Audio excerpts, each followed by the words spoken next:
Amang banal na makapangyarihan, sa kabila ng mga pagsubok at problema na aking kinakaharap, lumalapit po ako sa inyo ng buong puso. Ang aking isip ay puno ng pagkabalisa at alalahanin.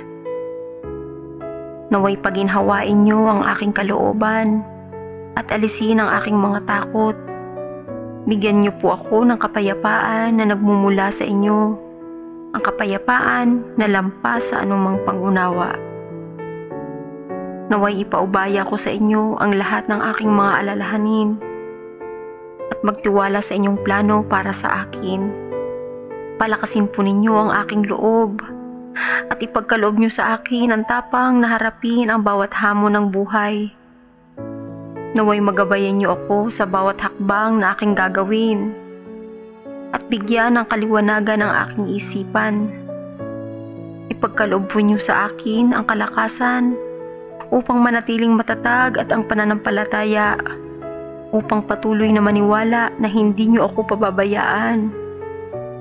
Sa bawat sandali ng panghihina, alalahanin ko sana ang inyong walang hanggang pagmamahal at biyaya. Ito po ang aking dalangin sa pangalan ng inyong anak na si Jesus. Amen.